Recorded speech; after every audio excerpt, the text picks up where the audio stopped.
10 நிமிஷத்துல வேர்க்கடலை தக்காளி சட்னி எப்படி செய்றதுன்னு பார்க்கலாமா? இது இட்லி, தோசைக்கு சூப்பரான காம்போ. மிஸ் பண்ணிடாம பாருங்க. அதுக்கு அடுப்புல ஒரு பேன் வச்சுட்டு 1 டேபிள் ஸ்பூன் அளவுக்கு எண்ணெய் சேர்த்துக்கோங்க.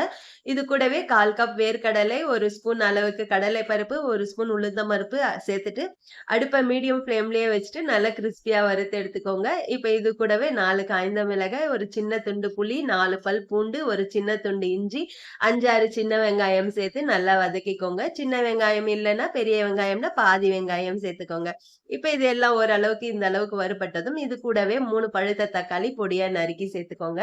சேர்த்துட்டு நல்லா வதக்கி எடுத்துக்கோங்க. தக்காளி இந்த அளவுக்கு சாஃப்ட்டா வெந்து வரட்டும். இத முழுமையா ஆற வச்சு மிக்ஸி ஜார்ல சேர்த்துக்கோங்க. சேர்த்துட்டு தேவையான அளவு உப்பு சேர்த்து தண்ணி சேர்க்காம முதல்ல கொர கொரப்பா அரைச்சு எடுத்துக்கோங்க. இப்ப தேவையான அளவு தண்ணி சேர்த்துக்கோங்க. அவ்வளவுதான் நம்ம சட்னி ரெடி ஆயிருச்சு. இப்ப இதுக்கு ஒரு தாளிப்பு குடுக்கலாம். அடுப்புல ஒரு பேன் வச்சுட்டு 1 ஸ்பூன் அளவுக்கு எண்ணெய் சேர்த்து, எண்ணெய் சூடானதும் 1/4 ஸ்பூன் கடுகு, 1/4 ஸ்பூன் சீரகம், 1/4 ஸ்பூன் உளுந்து, ஒரு காய்ந்த மிளகாய் கிள்ளி சேர்த்துக்கோங்க. கூடவே 1/4 ஸ்பூன் பெருங்காயம், ஒரு கொத்து கருவேப்பிலை சேர்த்து தாளிச்சு சேர்த்துக்கோங்க. அவ்வளோதாங்க. டேஸ்டியான தக்காளி வேர்க்கடலை சட்னி ரெடி ஆகிருச்சு. நீங்களும் ட்ரை பண்ணி பாருங்க.